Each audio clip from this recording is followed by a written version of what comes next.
you are going to hear a number of recordings. As you listen, you will have to answer questions about what you hear. Before each recording, you will have some time to read the instructions and the questions. You will also have half a minute at the end of each recording to check your answers. In the IELTS exam, the recording is played once only. There are 4 main sections in the test. In the exam, you will be advised to write all your answers in the listening question booklet. At the end of the test, you will have 10 minutes to transfer your answers to an answer sheet. So that you can repeat the tests in this book, you should write your answers on a sheet of paper and practice transferring them to a copy of the answer sheet. Now look at the questions for Section 1. Section 1. You are going to listen to a telephone conversation between a student and an assistant in a bookshop. First, look at questions 1 to 5. As you listen, complete the numbered spaces in the account details in the book.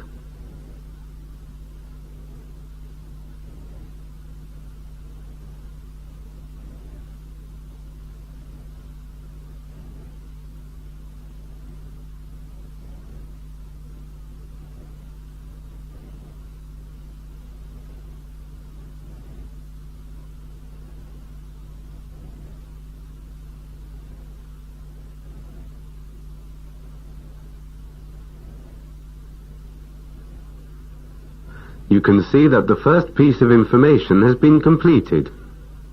The part of the conversation relating to this example will now be played for you.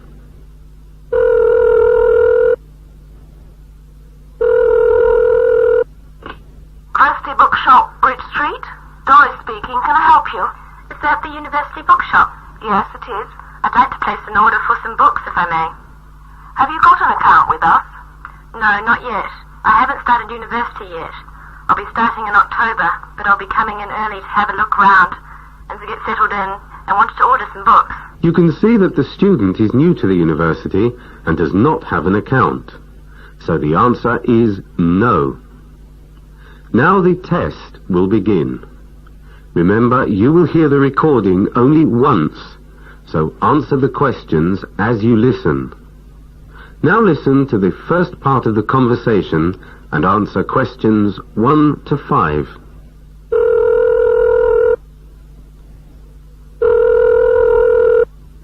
Christie Bookshop, Bridge Street. Doris speaking. Can I help you?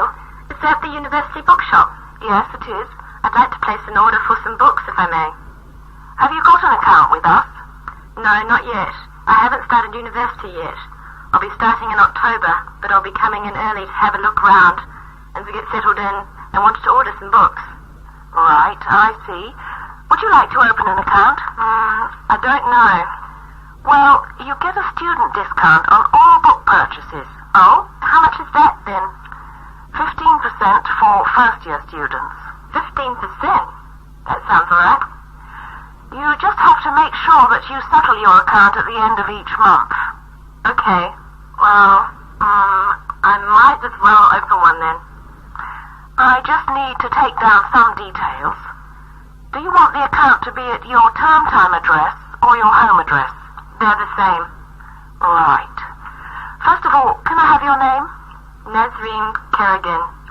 Is that K-I... No, I'll have to spell it for you. It's K, E for everyone, double R, I, G for go, A, and N for nobody. A, N for nobody. Kerrigan. Yes, that's it. And your address? It's 127A, Adelaide Mansion. Hold on. 117A, no, 127A. Okay, right. And Adelaide, that's A, D, E for everyone, L, A, I, D, and E for everyone. Yes, that's it. Then mansions. Mansions, right. Compton Street. Right. London. London. And the postcode? SE19. SE19. 7FT. 7 is 7F for Freddy and T for Tommy. FT. Right. So let me just check that. 127A, Adelaide Mansions, Compton Street, London, SE19, 7FT. That's correct. And are you on the telephone? Yes. It's 0181 797 4882. 797 4882. 4882. Yes, that's it. Before the shop assistant and the customer continue their telephone conversation, look at questions 6 to 10.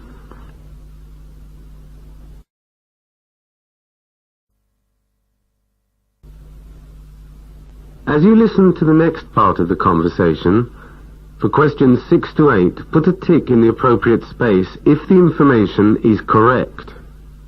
If the information in the book is wrong, write down the correct information.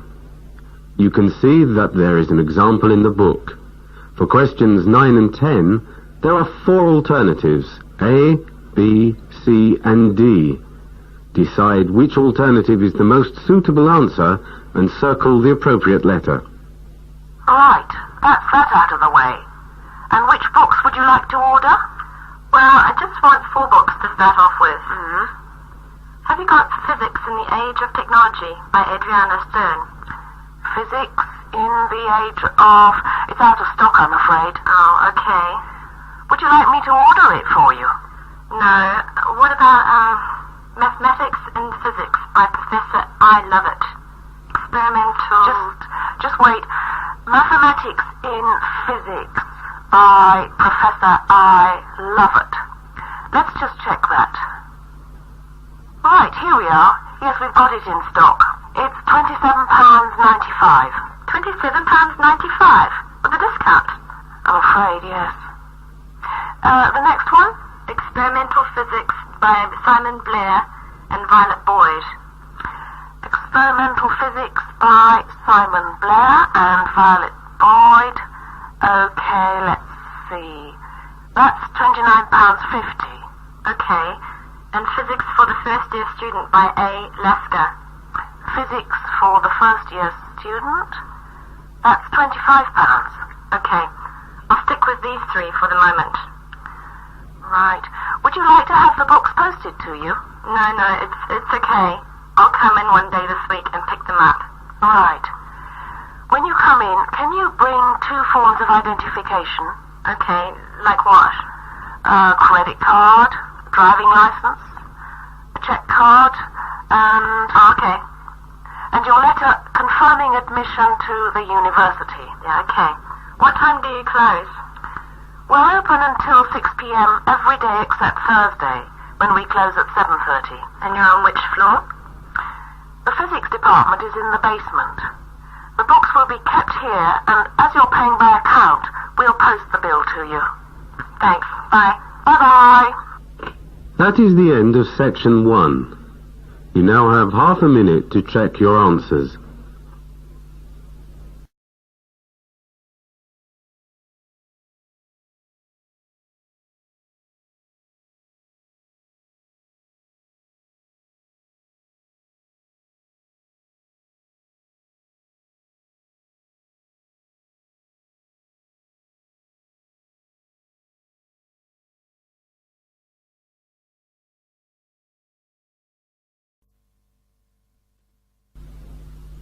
Now turn to section 2.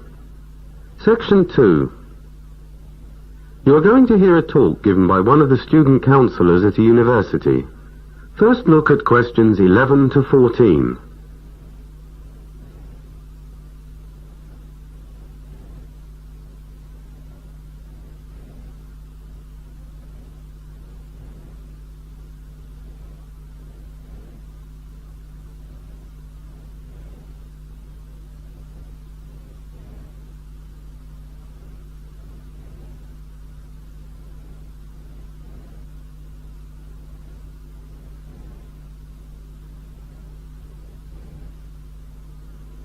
For these questions, there are 4 alternatives, A, B, C, and D.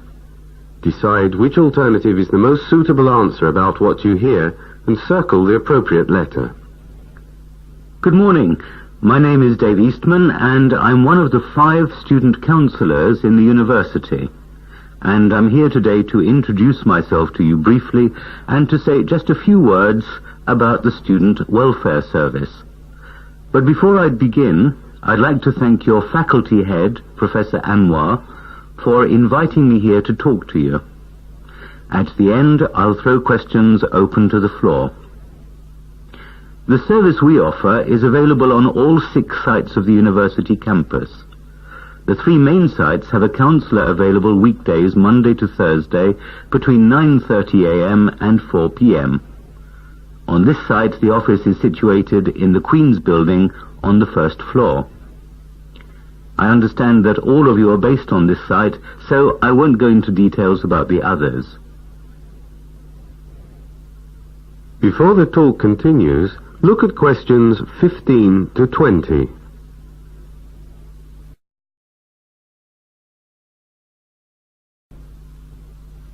As you listen to the next part of the talk, complete the notes made by one of the students present. Information about the service and the other offices is contained in this leaflet, which you can pick up practically everywhere on campus.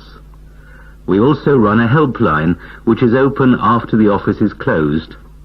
The number for the line is 0345 1607 2390. This number, with all the others, my own included, is contained in the leaflet. Obviously, we would like to make the helpline available 24 hours a day, but the money simply isn't there. So we have to rely on the generosity of volunteers. I can say on average the line is open about 3 hours per evening, most evenings, and roughly 8 hours at weekends. If there is no one to take your call, or in the event of an emergency, there will be a message on the answering machine which will give you other contact numbers. You might be thinking, why not just give us the leaflet and get on with the lecture? Well, the answer to that, as you probably well know, is that people don't always read leaflets. They look at them and say, that's not for me. People contact us for a variety of reasons. They may come to see us if they feel isolated, because it's the first time many have been away from home, or they may have personal relationship problems or money problems.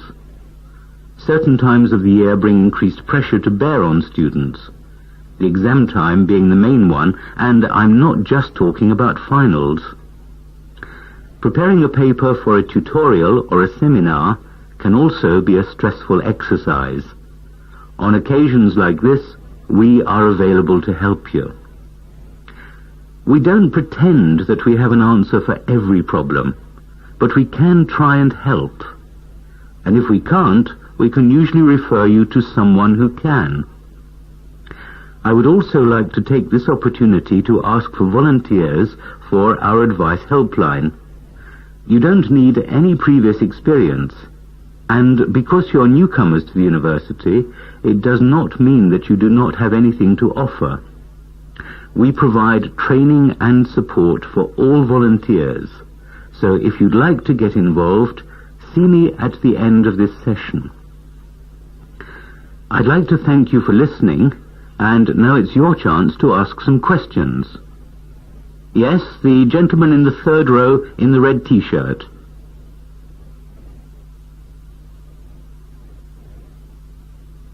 That is the end of section 2. You now have half a minute to check your answers.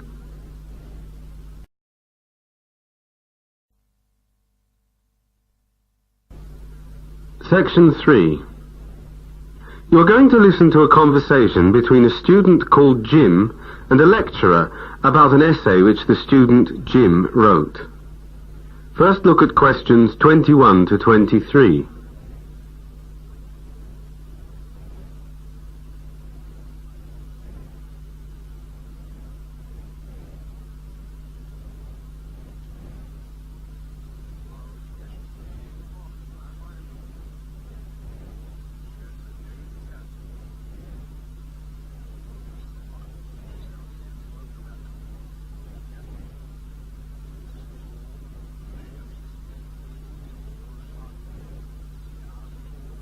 As you listen, answer the questions. Come in. Hello, Dr. Towson. Ah, hello, Jim. Come and sit down. Now, it's about this essay of yours, am I right? Yes, the one on global employment. Ah, yes. Global employment. Let's see. What was the exact title again? Information tech... Right, here it is. Information technology will put millions of people out of work throughout the world in the coming decades. Explore the arguments on both sides of this debate and give your opinion. Yeah, that's it. Yes. On the whole, I was very pleased with what you wrote. You've presented the different points of view clearly. Thank you. Did you give the sources for your statistics? Yes, yes, I see. The World Bank and the OECD. Where did you get the figures from? On the internet. Right, I see. Okay, well, let's have a closer look. Okay. Now, near the beginning, you draw a parallel between present-day fears about machines replacing people. Yeah. And the 19th century Luddites. It's an appropriate parallel, but don't you think it might be better to explain who the Luddites were? Well, I did think about it, but, Yes? I thought it might be a little bit simplistic. Well, yes, maybe, but a short sentence might help just to show the connection between then and now.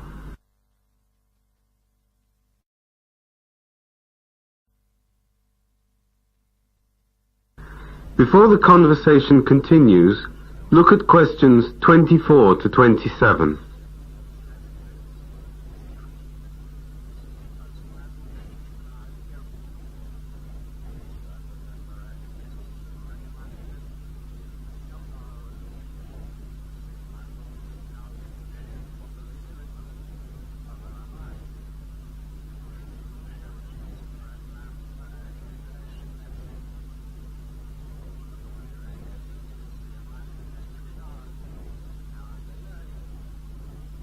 In his essay, Jim mentioned 3 reasons for people's fears and 2 reasons why people's fears are unjustified. For questions 24 to 27, there are 2 alternatives, A and B.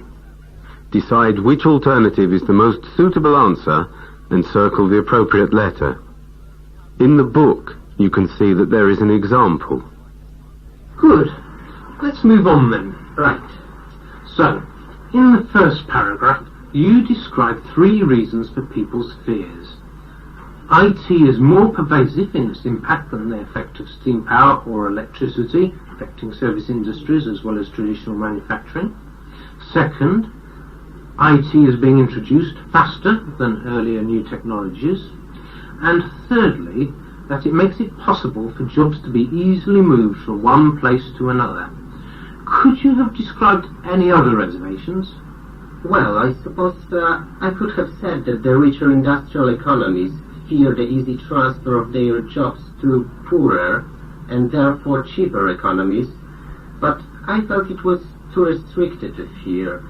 You could also blame the media for their coverage of large job losses at big firms without publicizing small business creation. I see. Fair enough. So then you continue with 2 paragraphs saying why people need not be afraid.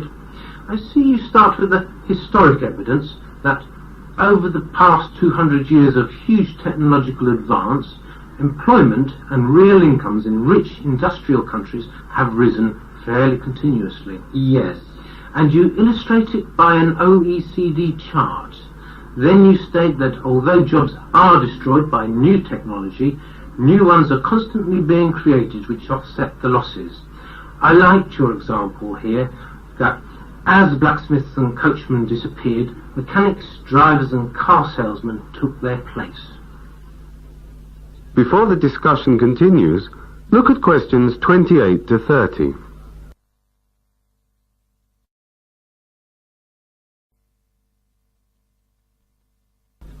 Before the discussion continues, look at questions 28 to 30.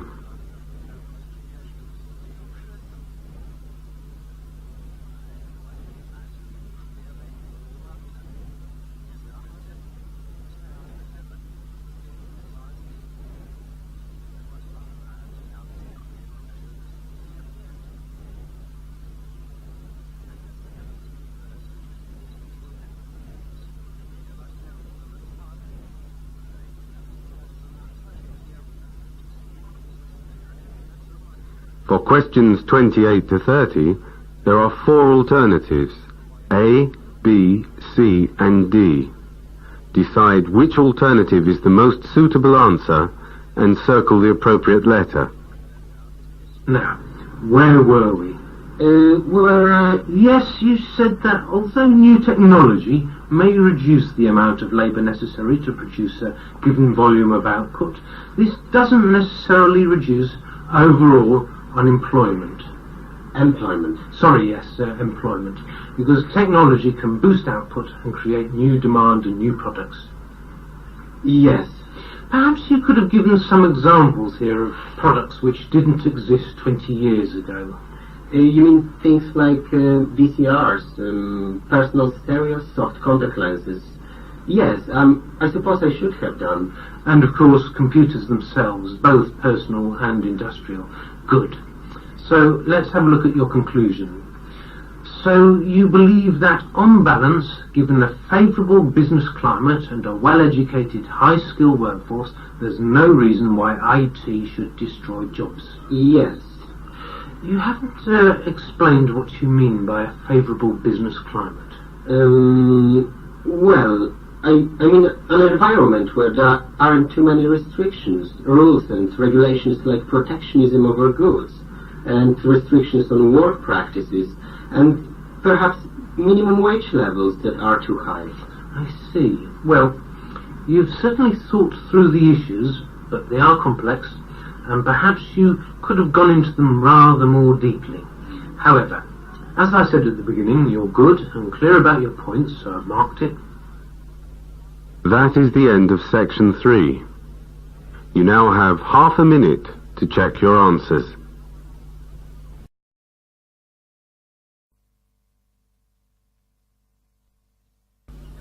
Section 4.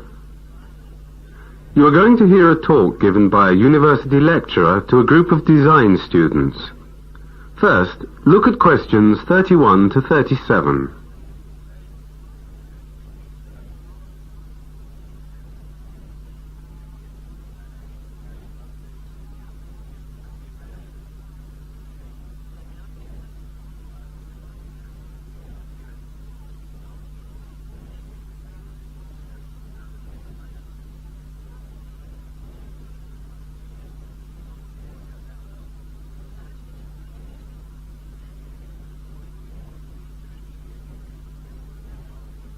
As you listen to the talk, complete the notes made by one of the students present. Good afternoon, and welcome to everybody. My name is Dr. Paulette Southfield, and I specialize in European product design in the Department of Product and Furniture Design. It's fallen on me to kick off your first term with the introductory lecture. And after much thought looking for a fancy title, I decided to call my talk today simply, What is Design For? What is design for is one of the most important questions that we seek to answer in this department. After all, an electric kettle is no more than a vessel with a heating element, a chair no more than a seat and back with enough legs for support, and a motor car no more than a box with seats, 4 wheels and an engine. But we all know that a kettle can pour badly and be awkward to handle, a chair uncomfortable and ugly to look at, and a car unreliable and unattractive. The answer to my question is, of course, implicit in these examples. Good design makes for efficient products, like an efficient kettle, may be cordless and manageable by arthritic or elderly hands. A well-designed chair is comfortable and an inviting asset to our living rooms. And a carefully designed car combines maximum safety, comfort, and elegance. The conclusion we can draw from this is that the role of design, to paraphrase Terence Conran, is to ensure that things do the job they were intended to do, that they are well made and efficient, and that they're pleasing to use and to look at. There are, however, other reasons for the importance of design. Advertising and the media fuel the acquisitive nature of consumerism, but together with greater choice, they encourage a more discerning approach from the public who can compare the qualities of one product with those of another. The aesthetic appeal of a bold new table lamp can be weighed against the charms of a dozen others, while the choice of a new personal stereo may involve its stylish appearance as much as its efficient function.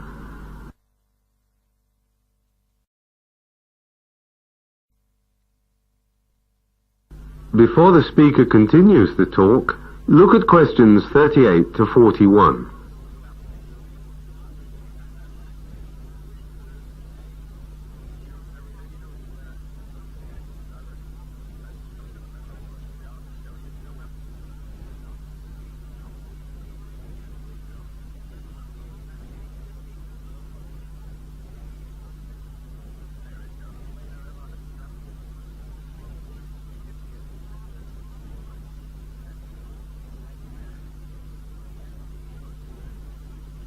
For these questions, there are 4 alternatives, A, B, C, and D.